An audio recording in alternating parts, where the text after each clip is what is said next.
a census should be taken throughout the Roman Empire. This was the first census taken when Quirinius was governor of Syria. All returned to their own ancestral towns to register for the census. And because Joseph was a descendant of King David, help me Holy Spirit, he had to go to Bethlehem in Judea, David's ancient home. He traveled there from the village of Nazareth in Galilee. He took with him Mary, his fiancée, who was now obviously pregnant. And while they were there, the time came for her baby to be born. She gave birth to her first child, a son. She wrapped him snugly in strips of cloth and laid him in a manger because there was no lodging available for them. In last week's sermon, God had me preach about the Virgin Mary, just backtracking for those who weren't here. Her willingness to carry God's baby and Joseph's willingness to father a child that was not biologically his. And it's beyond our brain capacity. Our brain is too small to hold the wisdom it would take to help us possibly understand how God impregnated Mary. We know what he did because the Bible tells us what he did, but we don't know how. With that said, we don't even understand how God impregnates us with Jesus once we confess him with our mouths and believe him in our hearts. We know what he does again because the Bible tells us what he does, but we can't explain how he does it. All we know and believe is that by faith, he's in there like Prego, and that we're pregnant too. And we begin to see the evidence of our pregnancy as we begin to grow and change and see the fruit of the Spirit hanging off of us instead of the fruit of the flesh. We're pregnant with gifts and ministries and dreams, etc. And our job is to share this good news with others so they will decide to get pregnant too. Our job is to eat healthy, as I told you last week, get plenty of rest, take our vitamins, and stay in close contact with our heavenly doctor so that when the time is right, we will deliver a healthy baby that will bless the body of Christ. Yeah. We discovered last week that while Mary was pregnant, she went and stayed with her cousin Elizabeth. And I'm sure she probably learned a lot of information, a few good things from Elizabeth. Well, if you will, allow me to be your Elizabeth today. Okay. Luke chapter 2 begins by informing us that a decree has been issued for a census to be taken of the entire Roman world. And because Joseph belonged to the house and line of David, he had to go to Bethlehem for the census. But even though the emperor had ordered the census, God was the one orchestrating it so that once again, prophecy could be fulfilled. It had been prophesied that Jesus would be born in Bethlehem. Micah 5:2 says, Bethlehem, though you are small among the clans of Judah, out of you will come for me one who will be ruler over Israel. The emperor didn't realize that God was controlling things. So Mary and Joseph would get to Bethlehem in time for Jesus' birth so the prophecy would be fulfilled. God will orchestrate things to make sure you have your baby in the right place at the right time. Sometimes government officials, managers in companies, etc. will make never heard of decisions just so God's spiritual babies can be born. And when they look back at their decisions, they can't figure out why they made the decision that they made when they made it. But if they could look into the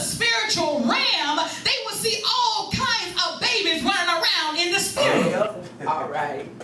Why would God send Joseph and Mary, though, to a birthing place that didn't appear to be able to accommodate them? Wow. When they get to Bethlehem, there's no place for them to stay. It didn't say Joseph couldn't afford a place. It said there was nothing available. Yes, yes. All the inns were full. And one might think that Joseph and Mary were in the wrong place because they couldn't find a place for Mary to give birth. But there are times when you may have to give birth, hear me now, in a place you don't want to. Come on. Sometimes you may have to give birth in a place you didn't plan on or expect to give birth in. Sometimes we look at where God wants us to give birth and we look towards heaven and we say, seriously, God? Really? Really? You want me to give birth here? Preach me. And right now? There are times when you may have to give birth alone. And nobody will know what you've given birth to but you and God. Yes, yes. Mary had to give birth in a stable. Actually, it was a cave, but that's another sermon. And the only one who knew about what she had given birth to at first was her husband and some animals that couldn't talk. Wow. Understand that when God chooses your birthing place Right here, right now. over crowdedness, hear me now, overcrowdedness in the inn is not always an indication that you're giving birth in the wrong place. All right, now make it plain. Make it Wow. Example.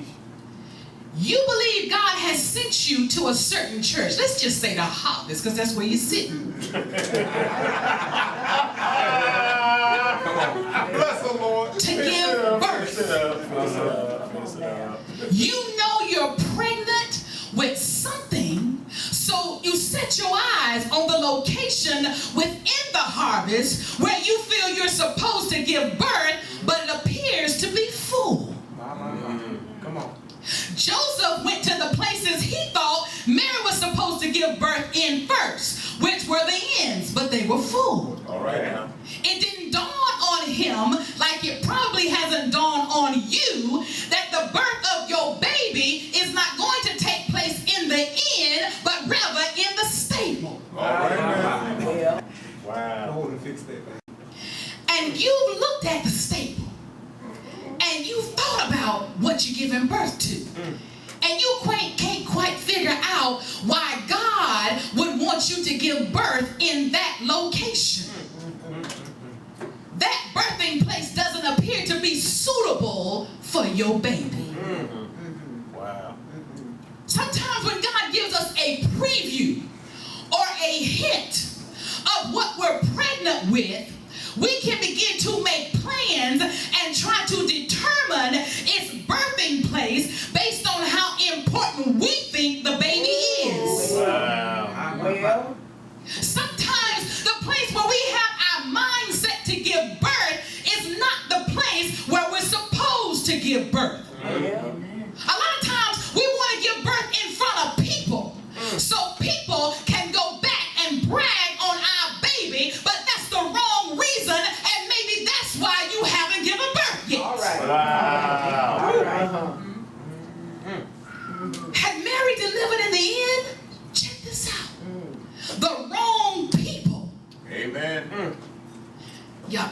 I got it. The wrong people. If Mary Come on. had given birth in the end, the wrong people, everybody in town would have known about the Messiah, and the word would have gotten back to King Herod, and King Herod would have had Jesus killed. Yeah, that's right.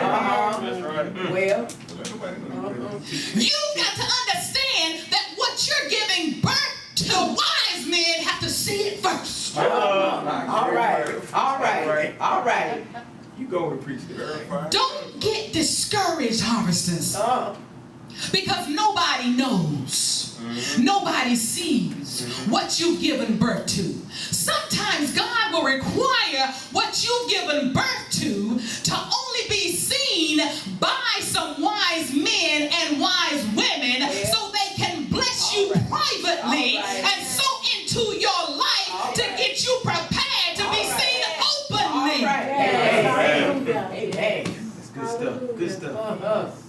Minister Whitaker, can I share something with them? Go ahead, Pastor. Minister Whitaker has been with us for over a year. He preached here for the first time 2 Sundays ago. Yes. For a year, he has been preaching to just me and Pastor D. That's right. Just us. Yes, does. Nobody knew except for a few people.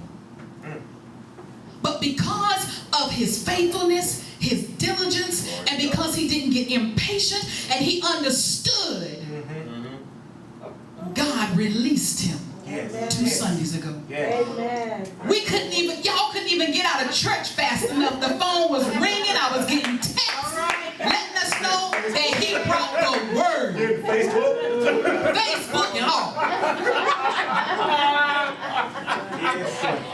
God is good. But sometimes what you're giving birth to is only meant to be seen by certain people until a designated time. That's right. All right. So let God lead and guide you. He'll make sure you give birth where and when you're supposed to. Mary was in her 3rd trimester.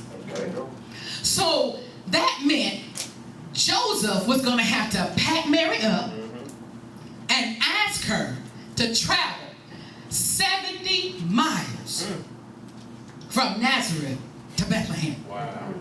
Now women, when you're in your 3rd trimester, most of the time, you don't feel like doing much of anything, and especially not travel on the back of a donkey. Why? Why would God have Mary get up, move from a place of comfort, a place she was familiar with in her last trimester, to a place of inconvenience? I mean, why not orchestrate this to happen earlier? Well, we know it was appointed for Mary to go and stay with Elizabeth during Elizabeth's last trimester, which would have made it Mary's 1st trimester. So she couldn't have relocated then because that was an encounter that had to happen. But what about her 2nd trimester? Why didn't God send her then? Why did God wait until her last trimester, the most uncomfortable time of her pregnancy, to require her to move? I mean, it wasn't like she could get into an air-conditioned car with seats that recline back and drive 70 miles an hour so she could be at her destination in 1 hour. All right. No, it was hot.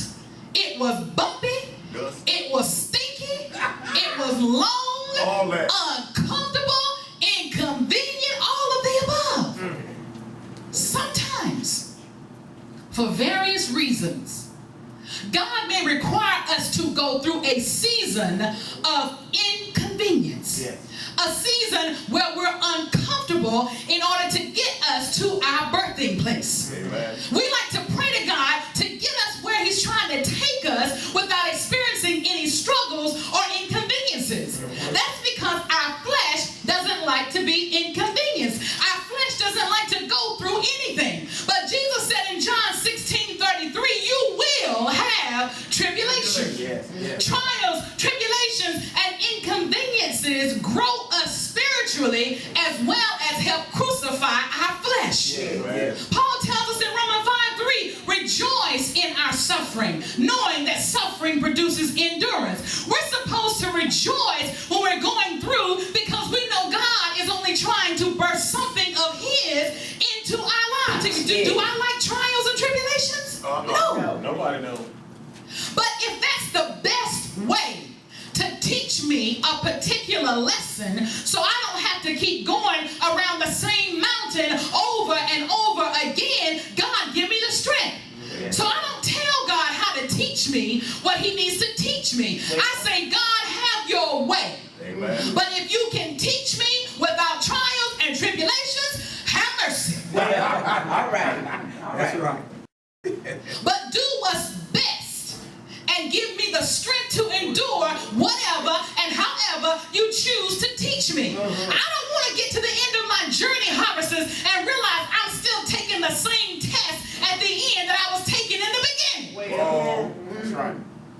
I heard Joyce Meyer once say that whenever God needs to teach her something, most of the time she has to go through something hard in order to learn the lesson. But her husband, Dave, gets to go through easy stuff majority of the time in order for God to teach him his lesson.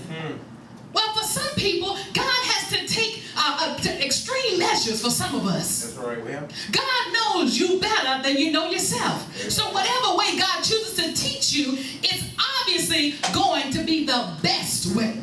If he chooses to allow me to be inconvenienced, then obviously that was the best way to help me learn what he's trying to teach me. Amen? Come on. Since God is omniscient, which means he knows everything, obviously he chose the best way and the right time to get married to her birthing place. Out of all the women in the entire world, Mary was given the assignment to birth the Messiah into the world. She knew what she was giving birth to and how important it was.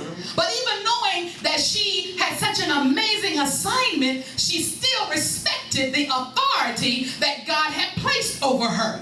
She respected Joseph's position as the head of her house.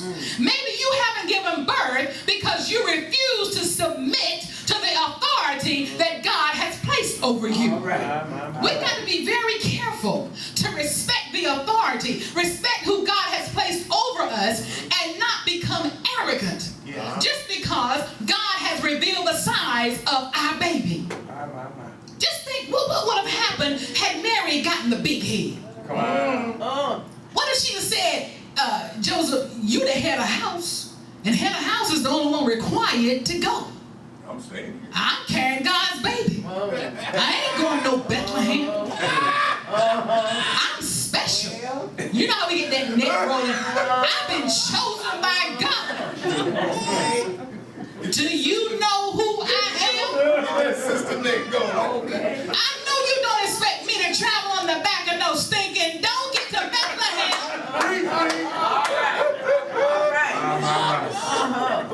Especially in my third trimester. Get that Nick going. I tell you what, you just dropped me off at Elizabeth's house.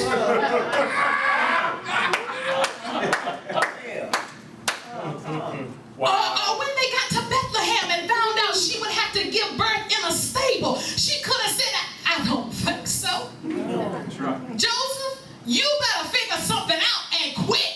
I want her to holiday. But Mary didn't utter not one word. Not one word. That's right. Or a complaint. Nor did she argue with Joseph in any way. Had she refused to respect and follow the leadership God had placed over her, she could have hindered God's plan. Notice I didn't say stop God's plan. I said hindered God's plan. That's the difference. Harvesters, I might be Pastor V here at the harvest, but at home, I'm David Moore's wife. Man. And I understand my husband is the head of my house. And I honestly believe had I not eventually, and I say that, eventually began to understand that and submit to his authority, I would not be standing before you as a pastor today. Amen.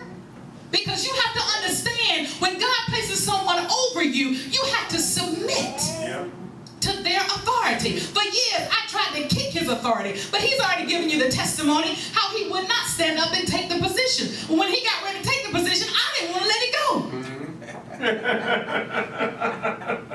But God had to deal with me on that. He had to deal with me deeply on that, to the point of being laid on my back for 7 months where I couldn't do anything for myself. He had to do everything. And God taught me during that time. It's a fact that the majority of the body of Christ is made up of women. Just about every church you walk into on a Sunday morning or Sunday afternoon, you'll find that the women outnumber the men. Look around.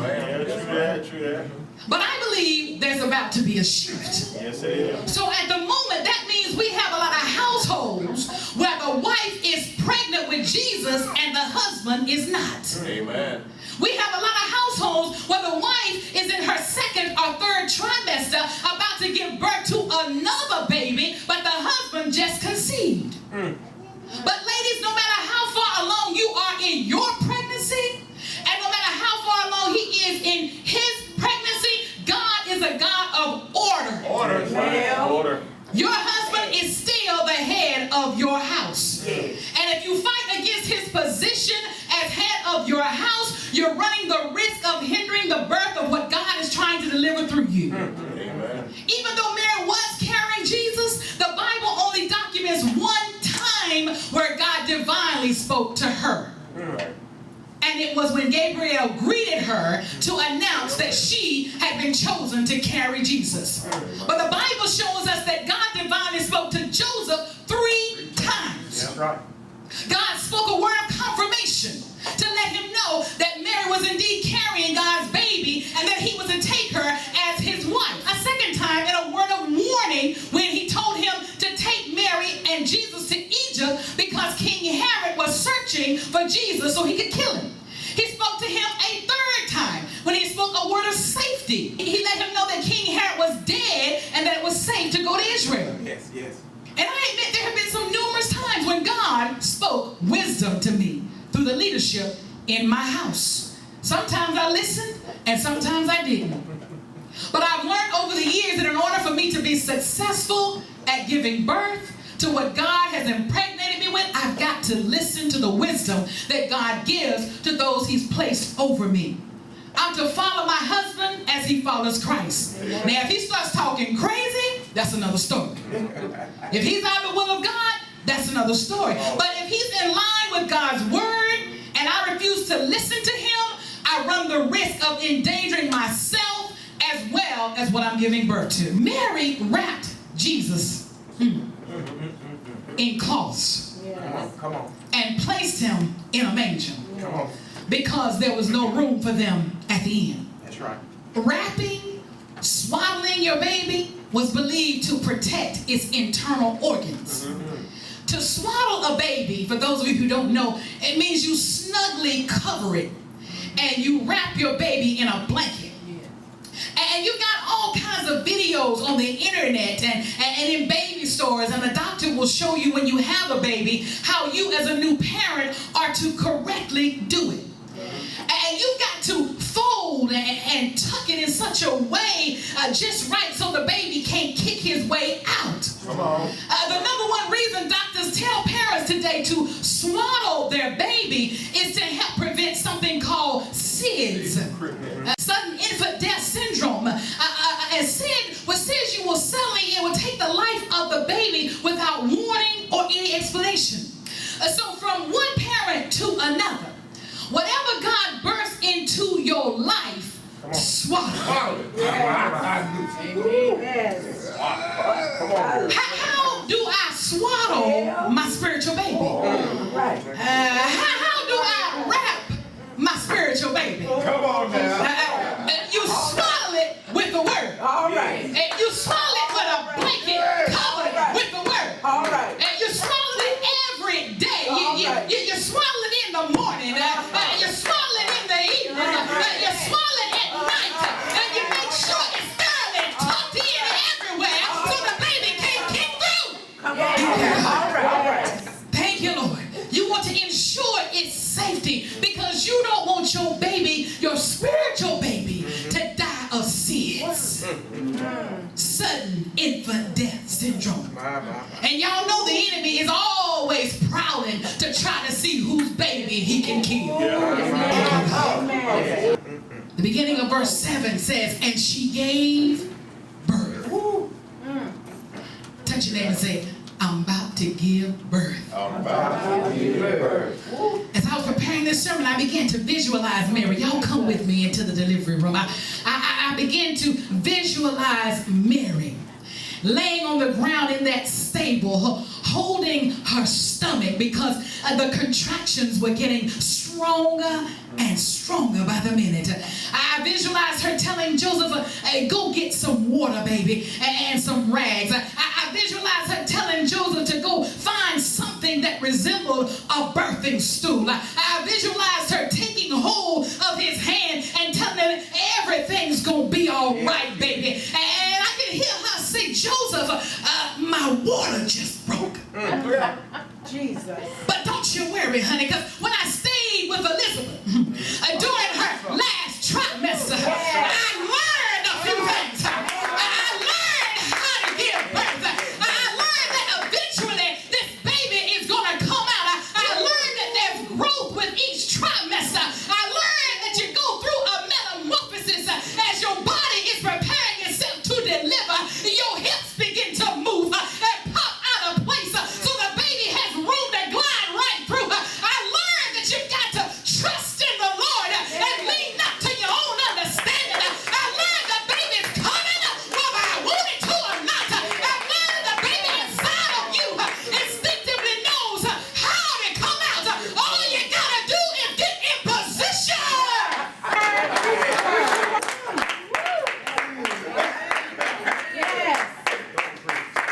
And I can imagine she looked at Joseph and said, Joseph, I feel the urge. I feel the urge to push. Joseph, I feel like pushing. I'm getting ready to give birth. And when a woman is getting ready to deliver, everybody, y'all, on the hospital floor knows she's giving birth. And so I can imagine as Mary began to push, she let out a shout. A shout she didn't know she had deep down on the inside of her. And then she let out another shout. And she kept shouting until Jesus came through. And I don't know about you this afternoon, but there are times when you're giving birth to spiritual things and all you can do is shout. Hallelujah. Thank you, Jesus. Thank you, Jesus. You've been good to the Lord. All you can do is shout. All you can do is shout and push. Shout and push. Shout and push. Shout and push.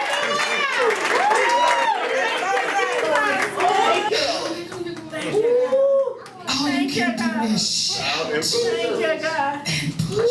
Thank you, God. Thank you, Jesus. Shout and push. And get ready Thank you, Jesus. to swallow your baby. Thank you, God. Thank you, God.